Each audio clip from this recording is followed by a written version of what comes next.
Silakan Ibu Sonia. Okay, can everyone hear me? Yes, Yes. clearly. Yes. Okay, thank you. Good afternoon, ladies and gentlemen. Welcome to today's session of Brolling or Obrolan Linguistik. Today we have the honor and pleasure of having Dr. Kellie Frost, who is a senior lecturer in English and Applied Linguistics from the University of Melbourne. Today she's going to have her talk with the title Discourses of English, Employability and Global Mobility towards a renewed criticality in language testing. I'm sure this title raises a lot of interest for us as English in our country and all other parts of the world has been more and more important.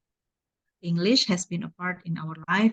In many aspects of our life, the competence and proficiency of English is of great significance.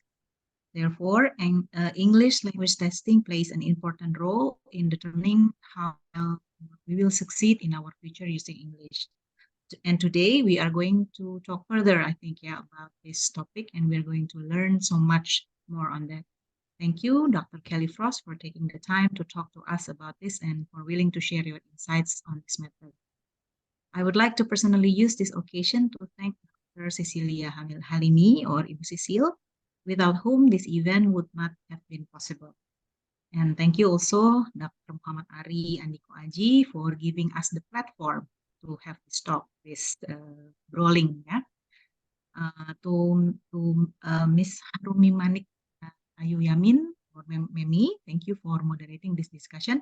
I hope today we are going to have an enjoyable and fruitful discussion amongst colleagues and also amongst our postgraduate students. So once again, thank you for coming. Thank you, Dr. Kellie Frost. Let us have an enjoyable discussion. Thank you. Thank you, Ari. Okay, thank you very much, Ibu Sonia. Now I will let Ms. Memi to start the discussion with Dr. Kellie Frost. Okay, thank you very much, Bapak Ari. So good afternoon, Bapak Ibu.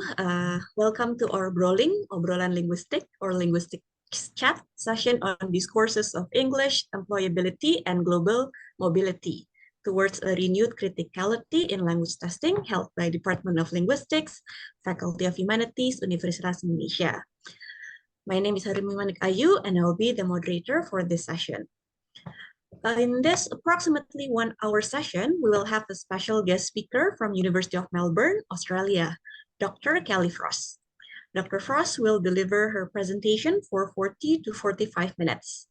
After that, we'll have approximately 15 minutes for the question and answer session. If you would like to ask questions, you can type your question in the chat box or use the raise hand feature to ask Dr. Frost directly by turning on your mic and video after being addressed by the moderator. Before we listen to Dr. Frost's presentation, I'd like to introduce her as our presenter today.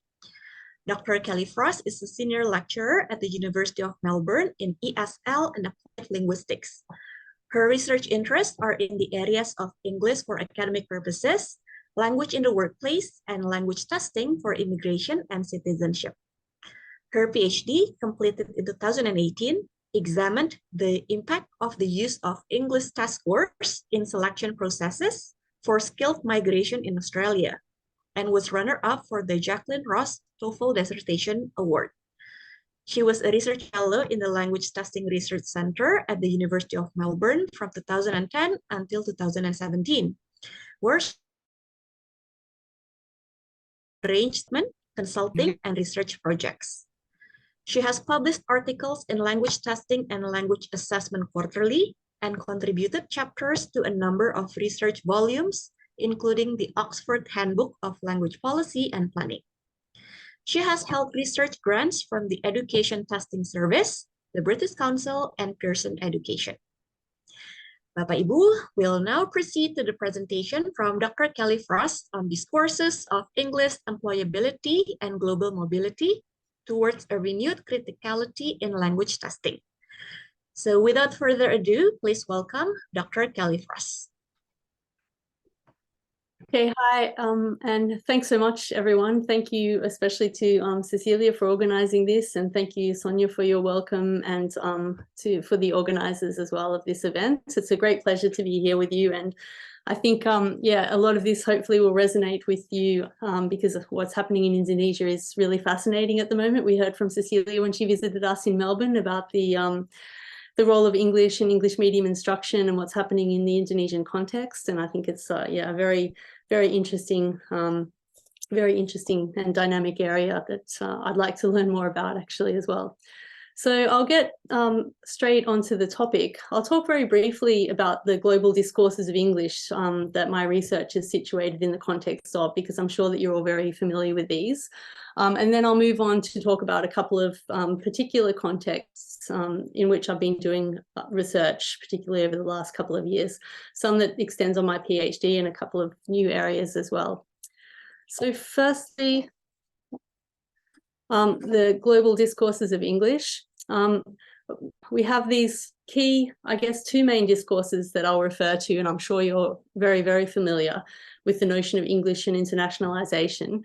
This is a sweeping global movement that has really made its way through most of Asia with force already, and there are massive efforts throughout various Asian countries, especially in higher education, to internationalize, and a lot of this involves English in one form or another, and policies around English, the use of English in academic contexts, as well as the learning of English for students. So this is really something that has a growing force in higher education, not just in countries where English is not the first language spoken, but certainly in Australia as well. It has a fairly long history here. I remember it being talked about when I was a student many years ago, and there have been numerous policies surrounding efforts to internationalize. And I guess there's a little bit of difference in how that's understood or how that plays out here compared to in countries like Indonesia, where English is not the first language of most of the population. And here we're talking more about how to broaden the diversity of our population, for example, and how do we enhance and promote intercultural sensitivity and intercultural communication skills amongst the students that study here. And amazingly, I don't know if it's amazing or not actually, but it's still a huge challenge here. There's a lot of talk about these things, a lot of talk about what we need to do, and still not so much progress. And like other universities around the world, and I think especially also in the Asian context, we look very closely at rankings tables and various international measures to see how we're doing on these things. And these sorts of rankings and measures, a lot of which are informed by language testing as well as other forms of assessment, play a huge role in driving policy directions within our university and within other universities in Australia and other English dominant countries, as well as countries such as Indonesia and other parts of Asia, as I'm sure you're well aware. So specifically, I guess, in Asian contexts, English has been, I guess, represented, at least in discourses, as a means of accessing knowledge and technological expertise that's circulating in the global market, and the trade opportunities that come along with these as well. And a lot's been written about this, and I've just provided a couple of example references here. There's also the notion of English and human capital, or English being a key component or a key aspect of human capital. And human capital is associated with higher wages, which has been linked fairly simplistically within policy contexts to the notion of higher productivity.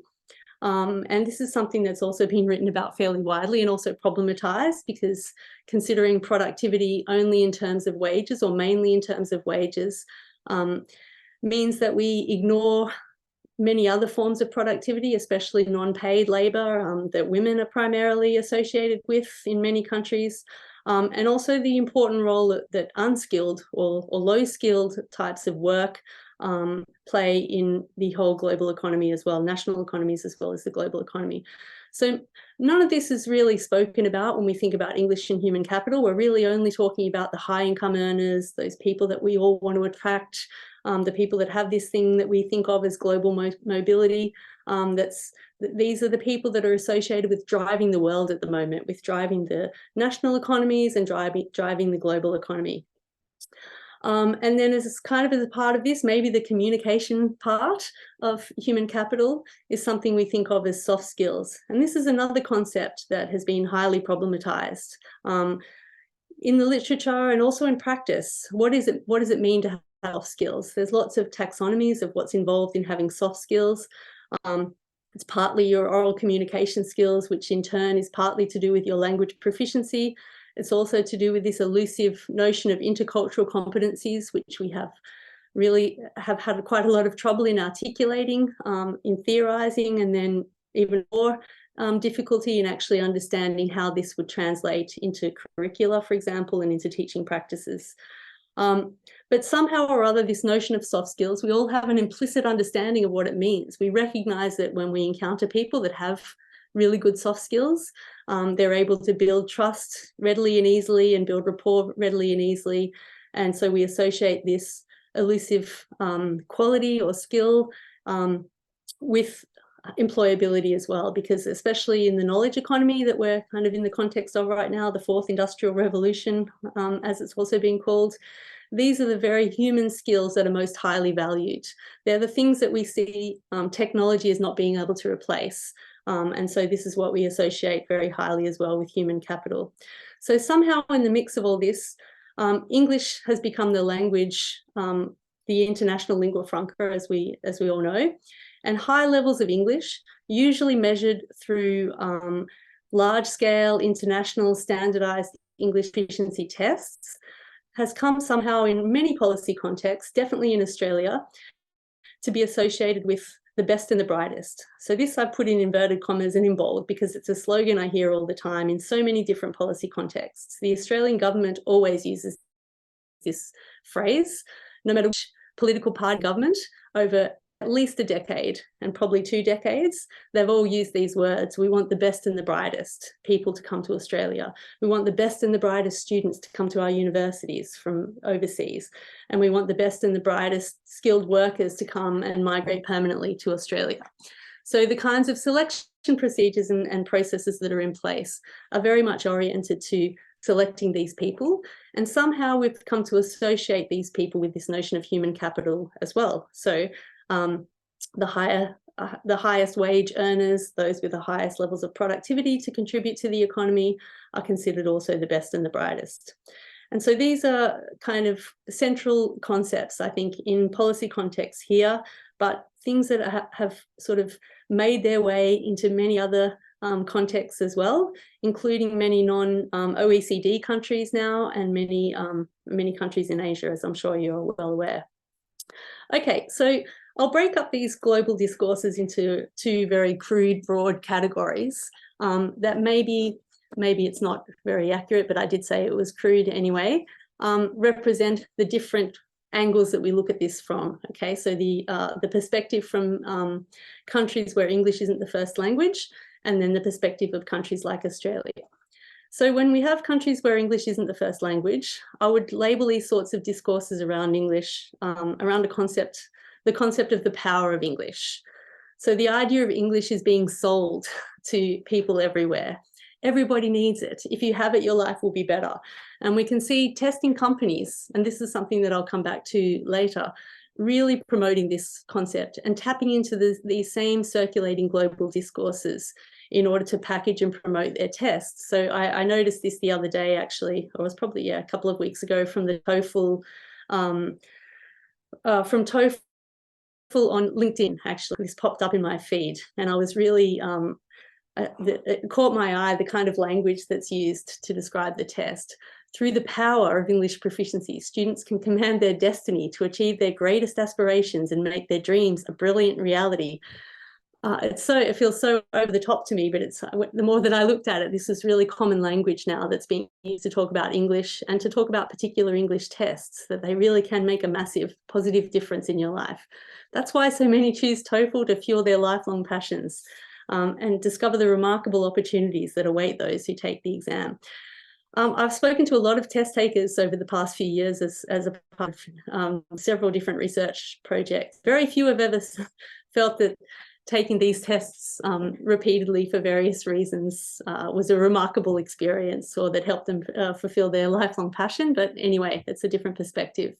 And then the other couple of headlines come from the New York Times, how the English language conquered the world, and across cultures, English is the word. Okay, so it's depicted or represented as this kind of empowering language.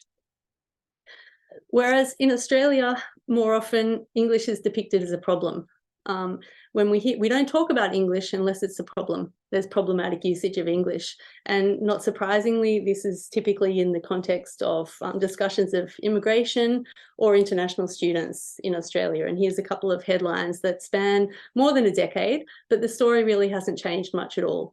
Migrants must speak English well, and then if we look in the text, that migrants are soon going to face harsher tests of their English skills, so higher test score requirements in order to be able to work or study in Australia. Okay, so this was an announcement in 2007, which from which point onwards the English test requirements, not especially for tertiary study, but certainly for work and for immigration, were progressively tightened over the next probably, almost 5 years. And then various other measures have since been implemented to not increase the scores, but make really high scores a kind of integral requirement of various different kinds of visas in Australia. And then we see a more recent article. This is just before the year before COVID, when everything changed for a couple of years here anyway. The Premier intervenes as international students' English fails to make the grade. So it's very common, and there's also quite a lot written about this in the research community, for international students in Australia and in other English dominant countries to be represented in what's called with a deficit perspective. So no attention is paid, for example, to the various linguistic repertoires that people have when they come to Australia. All that matters is that they don't use English like native speakers are expected to use English. And so all of their practices are problematized really from day one. So the assumption is that there'll be a problem, and it's on the onus of international students to demonstrate that they can make the grade, if you like. And so we can see here, if we read the small font as well, that the policy response to this concern, this problem depiction of English, is again related to tests. So the government is calling for a review of entry requirements. So let's raise the English proficiency requirements as a means of addressing this problem. So this kind of testing theme is everywhere in the policy context, whether we think about the power of English, in which case take a test and then you can capitalize on the power of English, or the problem of English, in which case a test is there to solve the problem. So what we have on a global scale is this involvement of language testing in various cycles of rankings. And you can see here a picture of the Education First English Proficiency Index, which is very influential in the Australian policy context. I'm not sure how much the policymakers in Indonesia and other countries in Asia refer to this table.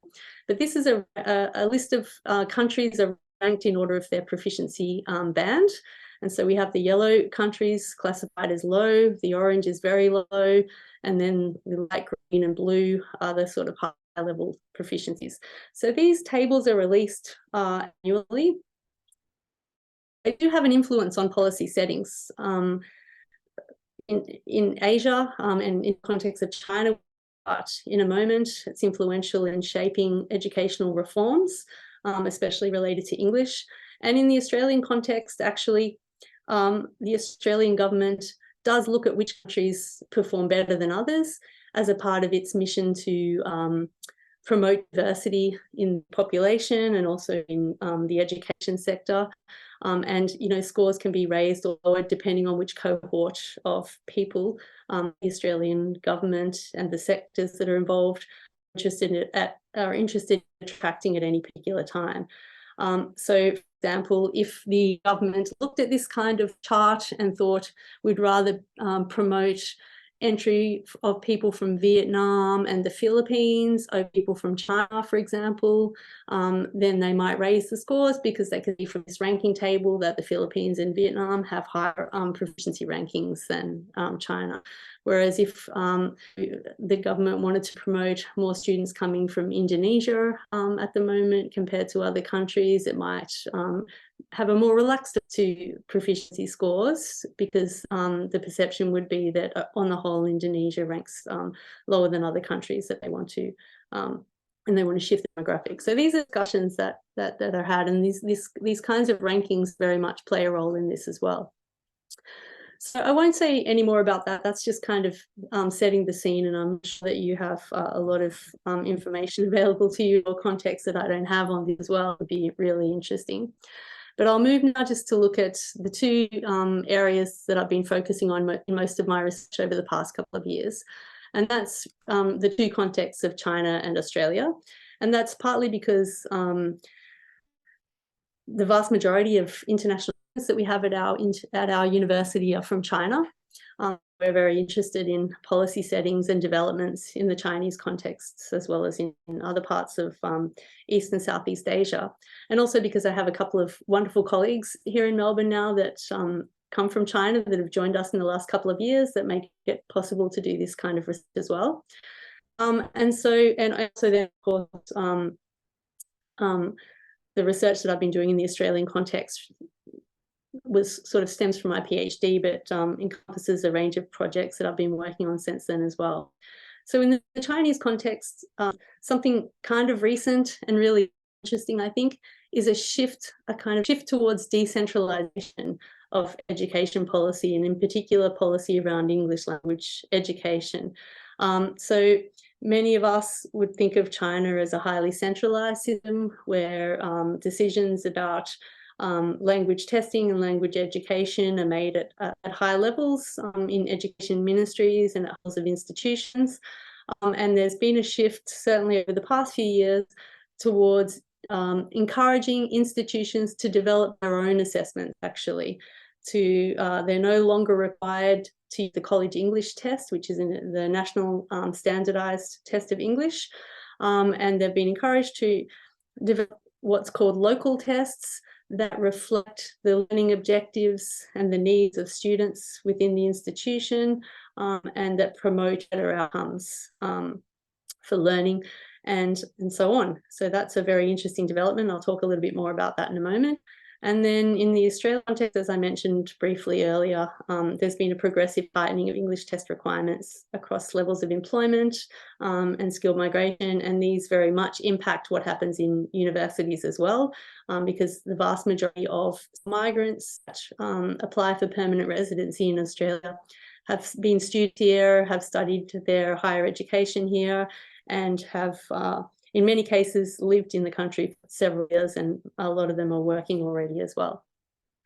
Okay, so what's the motivation for looking across these areas? Well, in terms of theoretical motivation, and I'm not sure how many of you are experts in language testing or have studied language testing, but in language testing, in our field, this kind of subfield of applied linguistics, we don't really have a good theoretical framework to account for test taker agency and the role that it plays in driving consequences.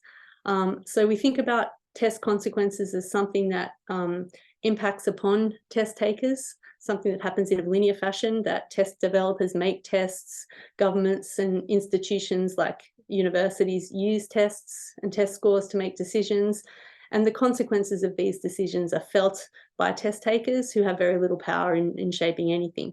And so while it is the case that test takers have very little power, relatively speaking, compared to institutions and governments, of course, what we are finding out through the kinds of qualitative research that we've been doing in this area is that the way that they think and is very much dependent on how they interact with the test and other test takers and various other aspects of their lives, and that this is actually consequential in a way that impacts policy outcomes quite substantially. So it's something we really need to theorize and develop a framework to account for. And of course, associated with this, definitely in the Australian contexts, and I'm sure also in the Indonesian context, as well as other contexts in Southeast Asia, there's a real need to design new kinds of language programs and assessment practices that really reflect what's happening now in national settings as well as in the international setting, but that support sustainable and meaningful learning in linguistically diverse contexts, and that function to reduce rather than increase social inequalities. One of the concerns that I have, certainly it's the case in the Australian context, we already know that language testing practices can very much widen social inequalities and reinforce marginalisation of already vulnerable groups of speakers. But I wonder if in contexts like Indonesia, where I suppose in many ways access to English language programs and not to mention the cost of assessments, especially internationally recognised assessments, are very high, and the kind of impact this will have over time on access. Yeah, it's my So I'll just now to just give a quick sort of sketch of the kind of research that I've been doing in this space with my colleague Jason Fan, who's the Deputy Director of the Language Testing Research Centre here in Melbourne. And Jason was previously at Fudan University in China. And our colleague Professor Jin Yang, who is at Shanghai Jiao Tong University, some of you may know her. She's a very influential figure in the college English test and was one of the early directors of the testing program in China. So she's a wealth of knowledge on this topic. We've been working, well, we have published a paper here, as you can see, on a project investigating this movement towards localized testing in China. And we're currently engaged in a project that relates to this that I'll talk about in a moment. So for those of you who are not aware, the college English test is absolutely massive. It's just on a scale that is completely incomprehensible to us here. It shifted from 100,000 test takers when it was first introduced in the mid-1980s, and there are now around 20 million people that take this test every year. That's just a little bit under the whole population of Australia taking this test every year. So the scale of it is huge. And for many years, this was a fundamental kind of graduation requirement at a lot of universities to pass this college English test. It was used in employment decision-making and in various other contexts, including even access to residency permits in some residential zones in some cities in China as well. So lots of people, lots of different test users. The test became available, scores became available, they developed a currency of their own, and then it was used in many, many different ways. So over the past few years, since about 2014, there was a kind of shift in consciousness, and this has increased actually. And it's partly because of China's falling rankings in these global kind of English proficiency rankings. This kind of signaled that something wasn't working well. In comparison to other countries. And also it mirrored a shift in global educational discourses where we started talking more about student and learner-centered programs, localized support for the needs of specific learners. And very recently there's been a movement even in language and assessment circles towards what's called local assessment practices that foreground the student and the learners in these cases. So this led to the Ministry of Education decentralizing language programs, as I mentioned earlier. So basically the remit was passed on to local, to individual universities who were told it's up to you now to review your college English program. So your teaching and learning program, to make sure that it's up to scratch, and then to design assessments that are specific to your particular institutional needs, so the needs of your students and to the nature of the program that you have and that you're running there. So the idea, ostensibly at least, is to develop more nuanced and more learner-focused pedagogy and assessment practices that reflect that. So we were interested to know what the people that were in charge of these local testing projects had to say about what was the rationale behind the introduction to the test. So you can see here that there are various individuals at what we might refer to mezzo level, so in between the teachers on the program and the students, and in between the university leadership at the top end. And these are the Academic Affairs Office, which is an administrative office within the universities in China that we spoke to, the College Education Department leaders, the local testing project coordinators, who are usually head teachers in the college English program or even the college English program directors. So it were these people at the Mezzo level that we spoke to in this initial project, and then the work that we're currently doing, that we're actually collecting data for now, is looking at teacher and student experiences of these new local tests in much more detail.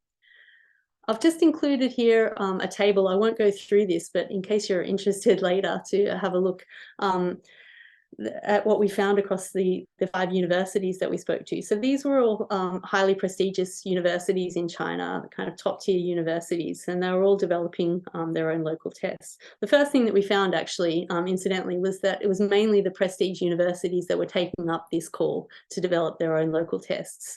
They were the ones that were kind of leading this movement. Once they were able to do that, they started to do that. And you can see here that University A now has a local test as a graduation requirement, and so does University E. But for University E, it's only in the case where their students fail the college English test requirement, and if they fail that, they're able to take the local test instead to meet the requirements. And then for universities B, C, and D, it's not a graduation requirement. It's relatively low stakes for C and D in that it has an impact on the college English score, so the college English subject scores that the students take. And at University B, it's shown as a pass or fail on their academic transcripts. This is interesting because initially, when tests were first introduced, all of these universities had the local test, the graduation requirement. So what I want to show next is some of the responses that were received, and these were reported to us by the local tests leaders. And as I said, we're investigating this further in a current study where we're actually interviewing and talking to students and teachers across these different universities as well. So what we heard was that, yeah, in fact, all of these institutions wanted to have the local test as a requirement. And what happened was students very much resisted this. So we can see at University B, about 11% of students failed. And this caused quite an uproar. There was strong resistance from the teachers within the schools that this was an unfair thing that was happening. And so that meant that the AAO office, which was the Academic Affairs office at the university, couldn't take the pressure and basically changed back. So annulled the policy after a year and removed the graduation requirement. So what this meant for University B was that students now faced a college English test requirement or a local test requirement in order to graduate. Similarly, at University C, we heard that the stakes are significantly lower now because when it was a graduation requirement, the students kind of organised resistance. They put together pamphlets and information. They copied the test and provided it to other students to help people pass and to really subvert the policy. So once it was realised that this is what was happening, that there was such a negative response, the university administration or the office again reversed the policy so that it was no longer a requirement. And this was the same, well, a similar case at University D, but I think here it's interesting to see the way that this was framed, that it was embarrassing that people weren't doing well or weren't being seen to progress on this test. So there were different difficulty levels written into the local test to try to measure growth in proficiency development over time. And what they found was that the scores weren't changing, and this was embarrassing for students and teachers, and this caused a lot of resistance and from the teachers as well, who felt their work wasn't being recognised and that the whole thing was unfair. So these different perceptions of fairness in response to poor results on local tests actually led to a quite significant policy reversals at each of these very prestigious universities. And that students don't face these huge hurdles as a part of graduation, which I think is really significant. And it was very surprising to me to learn this, that in a context where I would have thought that it was very hard for students to play such a role in shifting policy, that they were able to band together and drive really significant changes to policies at the institutional level.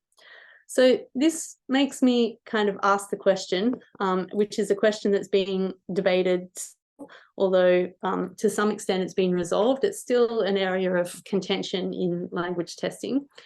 What is it that we do? What does it mean? What is the practice of language testing, and how should it be characterized? So in many ways, And while thinking has shifted on this, still it really governs our theoretical frameworks. Okay, so it's still really significant, this orientation to testing as a technical measurement practice. So as language testers, we think of ourselves as people that measure in a precise and reliable way something that needs to be measured. Okay, so for language tests, we design what we define, I should say, language ability according to some kind of theoretical model of language ability or language proficiency. So what does it mean to have speaking ability in English, or writing ability, or reading ability, or listening ability? And then we design tasks that reflect that ability, and then we devise scoring systems that mean that we can score repeated performances across different versions of tests in a reliable and systematic way. So we think about language tests as functioning to provide us with information about what someone can do in a second language. So about their language proficiency, or maybe about their language learning outcomes if it's a part of a program. So we think of good tests as being those that are well aligned with pedagogy and with learning objectives. Good tests are those that identify language proficiency problems or gaps. And good tests, importantly, trigger improvements in teaching and learning. So they have positive consequences on teaching and learning programs. And these are the main things we focus on still when we think about evaluating the quality of a test or the validity of testing practices. The other way of looking at tests, which has become increasingly prevalent, especially in the context of these massive movements towards English across most of the world, as well as the use especially of language tests in immigration and citizenship policy contexts in Australia and many countries in Europe, as well as the UK and the US. So what does it mean to think of a test as a value-laden social practice instead of a measurement practice? So if we think of tests in this way, we can't attribute fairness to statistical characteristics or properties. Fairness is something that we feel and claim, but it's not something that's fixed, and it's permanently open to contestation by different stakeholders for different reasons and with different rationales, and it's highly contingent. So it can shift and move at any moment, depending on people's perceptions changing and experiences changing. So if we think about this sort of view of tests, we think that tests are functioning to produce or to reify language ideologies. So notions of what's good English and what's not good English. And associated with that, who's a legitimate speaker of English and whose practices lack legitimacy. And this takes us one step further, especially I think of this in the Australian context, whose practices are made visible and subject to scrutiny, for example, international students in Australia, and whose practices are never looked at or remarked upon, and local students or anyone who's thought of as an English native speaker will never be subjected to an English test and won't have their practices questioned in this way. So various social functions, and of course the material functions that these in our context and in many other contexts around the world, that they function to regulate, control movement, whether that's into schools and universities or into workplaces or into regions or into entire countries. And they also subscribe categories of movement. So categories such as migration, you can be a migrant or you can be a globally mobile, highly skilled worker, and these are thought of very differently. One has fairly negative connotations and one, as we've already discussed, has mostly positive connotations. I haven't included references here because there are so many, but a couple of names for people that are unfamiliar: Alana Shahami and Tim McNamara, who set the grounds up or laid the groundwork for much of the work that's ongoing now in conceptualizing tests in this more problematic and nuanced way. So as I mentioned earlier, validation frameworks that we have in the field are very much still focused on the measurement function of tests, even though in recent iterations, not so recent, 2010, I guess, there was an explicit recognition that societal consequences need to be a part of test validation. It can't just be that we only look at measurement. We need to look at what happens when test scores are used in these various different ways. And the condition of validity, tests should deliver positive benefits, so societal benefits to stakeholders, okay? It's good, except that it's still very oriented to the perspective of the test designer or the test user, okay? What do we intend to happen? Is this happens, or is it something more negative that's happening? Okay, so it's very much from that single perspective, and it doesn't take account of the various different perspectives that test takers bring to testing practices. So I'll move quickly now to look at this in particular in the Australian context, because the context of test use here very much speaks to this testing as social practice perspective. So just to give a bit of quick background for people that might not be aware of the ins and outs of the very, I think, complex skilled migration or study migration policy nexus in Australia. Just by way of background, pretty much from 2001, or around that time actually, a study migration pathway was introduced in Australia where people that studied at our universities became automatically eligible for permanent residency once they graduated. There were very few hurdles or obstacles to pass. Most people, the vast majority, after successfully completing a degree, could transition straight away to a permanent skilled visa, so they could become permanent residents. And that was without having to take any kind of English test. And why was that? Because it was thought, this was in the context of international competition for skilled labour. Okay, so everyone was trying to get skilled workers to come to their countries, and Australia saw our international students and our graduates as being a red fly of highly skilled migrants. They were already socialised and acculturated into Australian norms, so they were going to be the perfect migrants.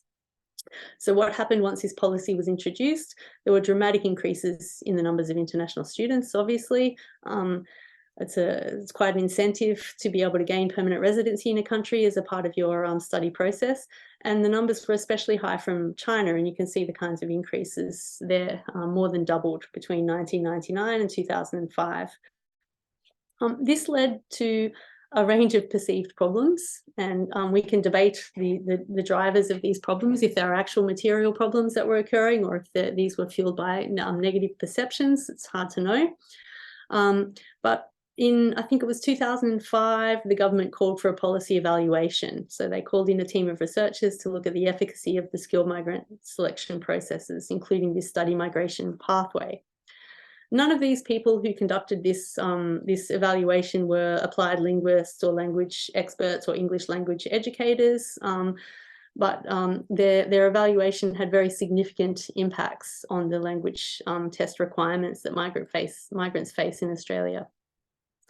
So what they found was that international graduates from non-English speaking backgrounds had extreme difficulties accessing the Australian labour market. So once they graduated, it was really hard for them to get a job. Okay, and this was even in areas where there were skill shortages. And they also found that when migrants from these backgrounds gained employment, they were often underemployed, so in a job that wasn't commensurate with their skill level. And migrants who reported speaking English very well, and it should be known that all of the data that they used for this was from a questionnaire that migrants themselves fill out. So this is self-reported data about their employment outcomes and their English proficiency. So the ones who checked I speak English very well, as opposed to well or not so well, not at all, were the ones that were likely to achieve rapid integration into the labour market and were more likely to have jobs and pay rates that were consistent with their skill levels. As the researchers who conducted this evaluation noted, there was actually no way of aligning the answers that people placed on this survey to any kind of objective English test like IELTS. There's no alignment whatsoever between I speak English very well and any score whatsoever on the IELTS test, okay? But they went on to say, in most dimensions of labour market success, having a level of English that enables you to report that you speak English very well is equated, we'll equate this to about a 7 on IELTS, even though it's a big stretch to do so. Translation, we have no basis whatsoever to make this claim, but we'll say it's around an IELTS 7. Okay, so they said this, and then within virtually moments, that became the requirement for skilled migration. So all of these international students who had previously never needed to take any kind of English test now needed to take a test once they finished their studies in order to remain in the country, and they needed to gain a score of at least IELTS 7 in many cases. Okay, so this reflects a kind of a use of tests to try to improve employment outcomes, okay? And as we progressed through the next 5 or 6 years, this idea of human capital became more and more pervasive in discussions, and there were further revisions made to the selection processes for migration, especially for international students. And this is a shot here of the Australian points test. And so how it works is if you want to stay permanently in Australia, you need to accumulate 65 points across this range of criteria to become eligible to apply. And you can see that IELTS 8 was inserted in 2011 into this points test table, and it was associated with 20 out of the 65 points needed. So extremely important. And why IELTS 8? So this comes from a conversation that I had with the senior policymakers as a part of some research we've been doing here in Home Affairs. And they very much reinforce this human capital notion. It's a competitive system, higher requirements motivate people to become more attractive. And then also a kind of numbers game, controlling the numbers coming in because we have too many applications. There are more applicants than places, so we select the cream of the crop. So this idea that the higher scores are associated with the best and the brightest comes through yet again in very simplistic terms. Someone who gets IELTS 8 has better English than someone who gets IELTS 7. So, okay, sorry, Dr. Frost, you have 5 more minutes.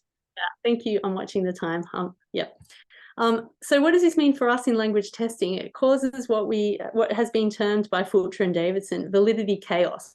It means that we can't progress with our validation frameworks in any way, because there's no way to align the intentions of testers with the uses of tests. Okay, so we have, for example, if you look at that table above, 2 people could be exactly the same in terms of their qualifications and their work experience, but one of them is 24 years old and one of them is 25 years old.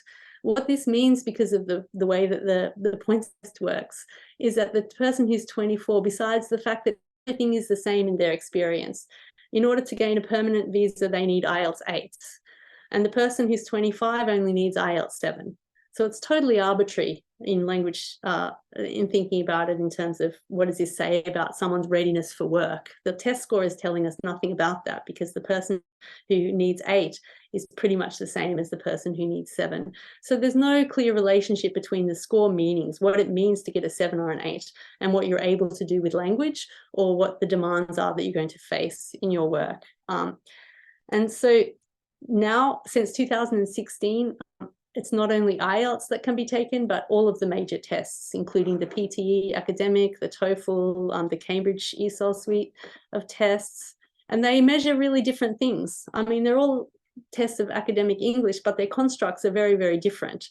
So it's very hard to align the scores, and there have been many problems with this, and this is something that's kind of being debated right now at University of Melbourne as well. How equivalent are these actual scores? So Pearson say that their 65 is equivalent to an IELTS 7, and their score of 79 is equivalent to IELTS 8. But what's the basis for making this claim? It's not really clear. And then how do test takers actually navigate this space? Well, interestingly, what we found in research looking into the test taker perspective is that people who didn't have jobs yet appreciated the test, because they found it hard to access opportunities to even interact with English native speakers. So they said, if we didn't have the test, I wouldn't even know if I was going to be able to communicate with local people. So the test is good for telling you that.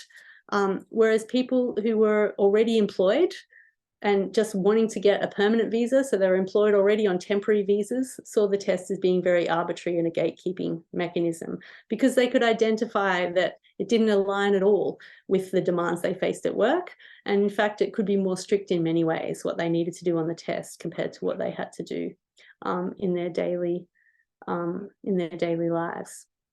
So in terms of policy consequences, I'll highlight one interesting thing here, because I'm running out of time, but Australia's skilled migration policy is really aimed at trying to promote engagement with work. The selection criteria are oriented around getting in the most highly productive workers, okay?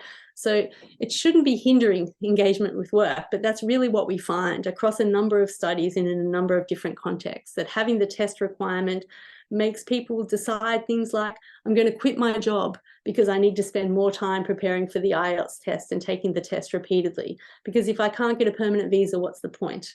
I won't spend time working, I'll spend more time preparing for the test. So this is a very consistent theme.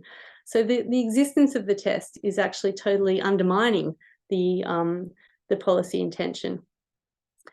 So what am I proposing then when I talk about a renewed criticality in testing? We need to be able to address these kinds of questions. What happens when tests are used in these ways? Whose voices and values define what we think of as benefit, and whose voices are missing from this debate? And how can we even start to think about what it means to produce societal benefit? What does this mean and how can it be evaluated? So I've been drawing in this to address these kinds of questions on Foucault and other people that have based theory on his work as well, to kind of situate testing as a part of these neoliberal forms of governance that we see circulating everywhere.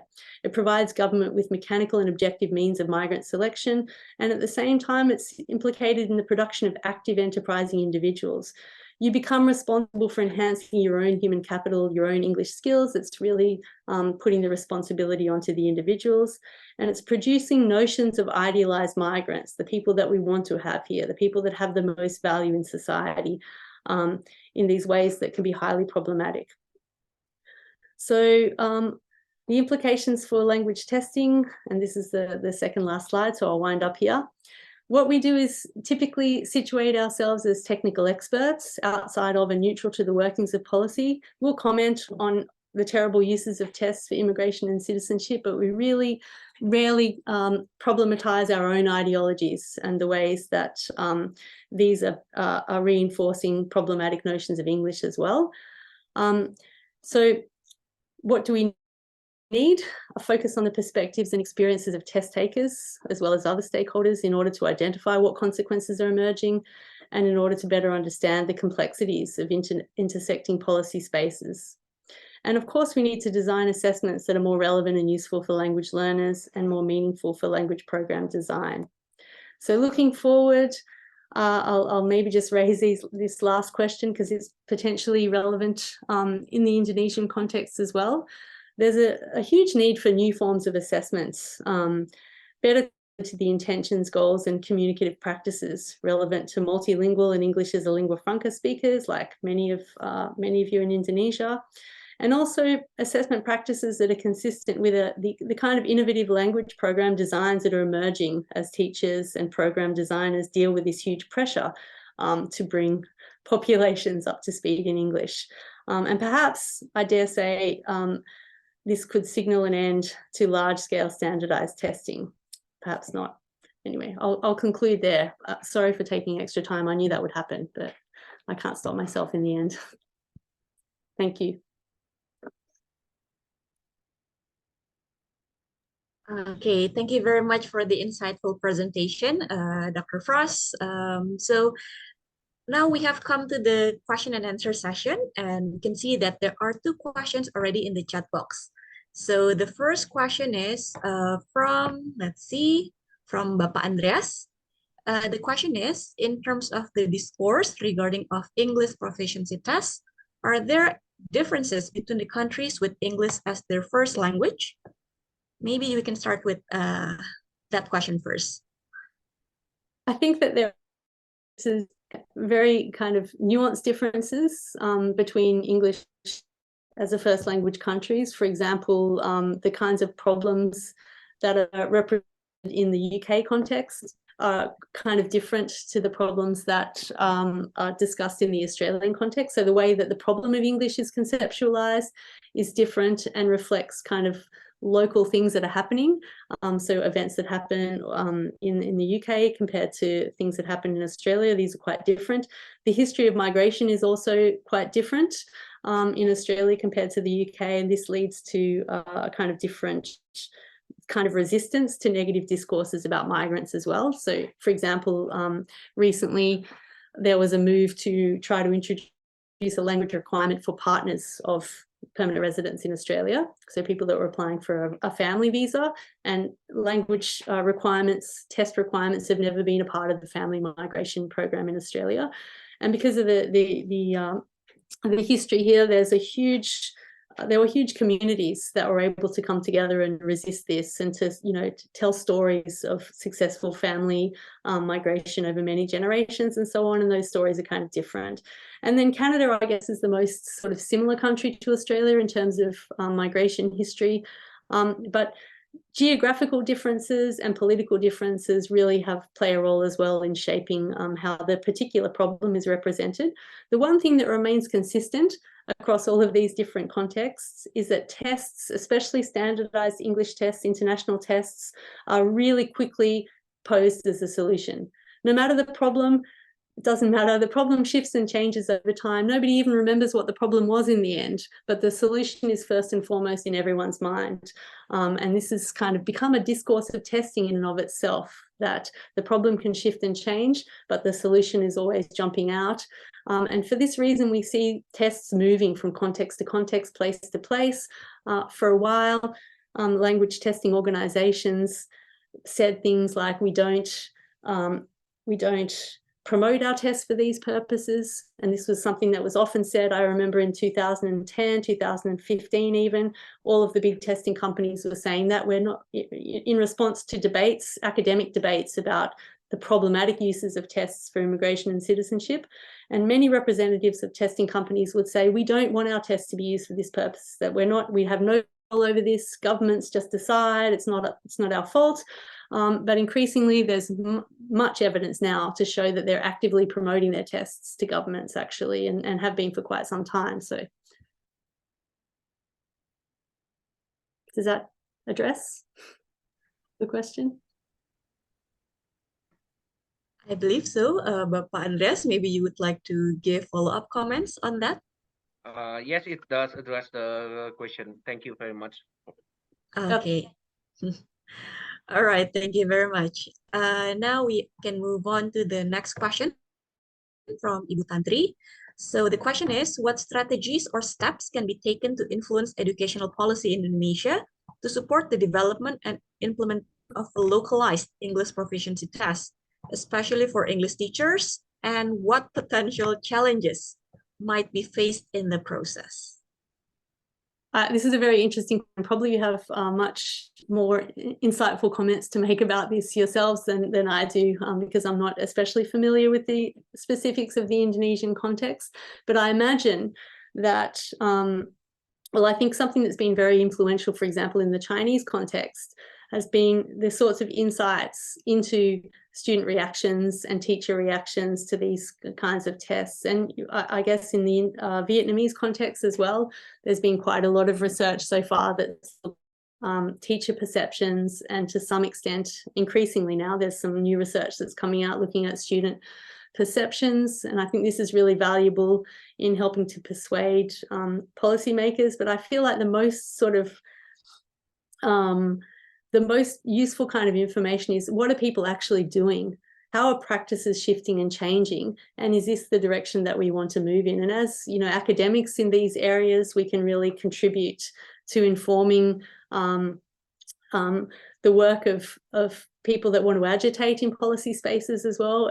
For example, well, I guess one step that can be made is partnering with institutions or organizations that have a voice in government circles. So in the Australian context, I've partnered with an organisation called Regional Development Australia, which is a stakeholder that reports to government on the problems that local communities face. So talking with these sorts of stakeholders and understanding the language that they use to influence policy, I think is really important. But also having the data, the evidence, to be able to show that practices are being impacted in this way, and to kind of be able to frame an argument in persuasive terms as to what will be the long-term effects. This is what I think is really difficult in a context like Indonesia, where things are happening super fast now, right? There's this plan to go, everyone, what's the phrase? English medium instruction is a train that can't be stopped, or the unstoppable train. And it really feels like that we can't, how can we resist this movement? And maybe it's not a matter of resisting, but just understanding what the nuance is and how we can work within it to really capitalize and promote the different languages that are used in the Indonesian context. I actually think this is something that Indonesia can lead in, because such a pride in Bahasa Indonesia, for example, and the role of this language in promoting kind of national unity and resisting this hegemony of English is already a thing in Indonesia, right? There's already a kind of social discourse around this topic.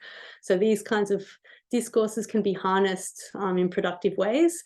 And I guess it's complicated by the fact that it's so super diverse linguistically, and there are so many other languages that aren't being sort of made visible in this debate between Indonesian and English. And I guess it would be interesting to think about what's the impact of that, and in what ways can linguists and applied linguists promote linguistic diversity and maintain linguistic diversity in these contexts as well, when there's so much pressure to move in a certain direction. Okay, thank you very much. Has that answered your question, Ibu Tantri? Sure Yes, not. I got the point already. All right. Okay, thank you very much. Okay, so there is one more question here in the chat box. And again, if there are any more questions, feel free to just type your answers, just type your questions in the chat box, yeah, Bapak Ibu. This one is from Bapak Jason Philip. I think he's my former student. I don't know if this question is sufficiently related to the topic at hand, but the prohibitively high costs of most English language tests, in particular IELTS and TOEFL, especially when compared to less costly tests of other languages, such as JLPT and HSK, can serve as a significant hindrance to many potential test takers. Is there any identifiable reason for this?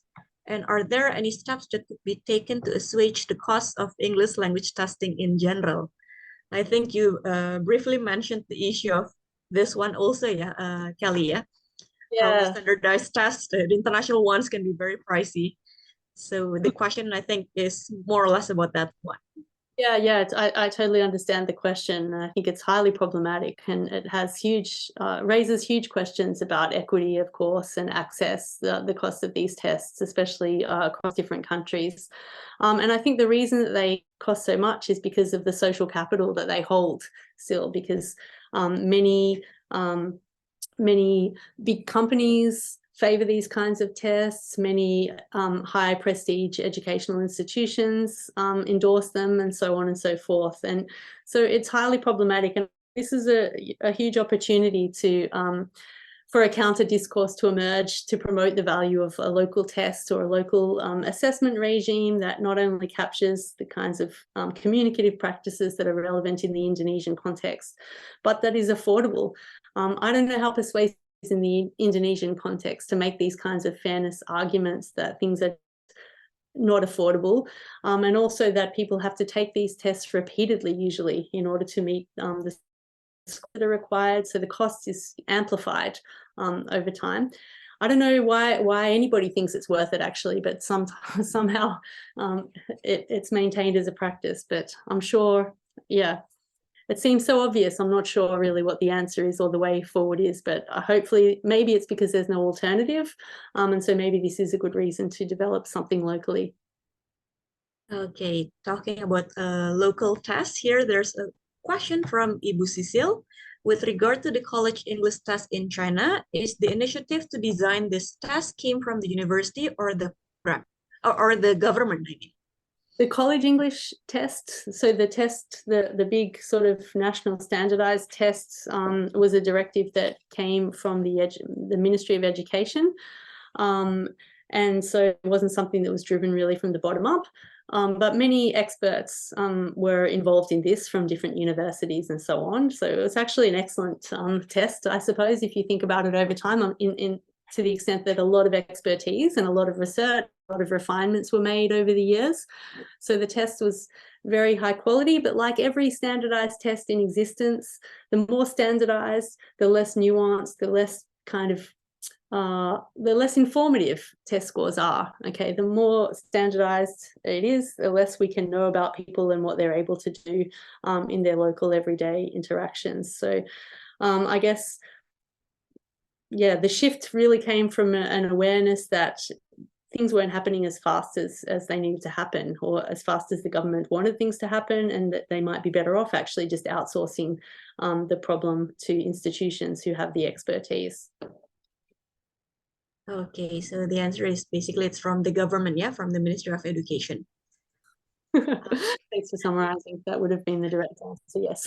Yeah, but thank you for adding all of the important information as well. Okay, Bapak Ibu, do you have more questions for the Q&A? I do not see any more questions. There's a question about attendance form link. Bapak Ari, would you like to share the attendance link? Just a second. I have to search first. Okay, all right. So if there are no more questions, maybe while waiting for Bapak Ari to share the attendance link, which is maybe intentionally shared at the end, yeah, to make sure it can record people who stay until the very end. I would like to really appreciate what Dr. Kellie Frost has explained so far. So basically, she also mentioned the background of global discourses of English, how English is seen as a growing force, especially with the connection between English and internationalization.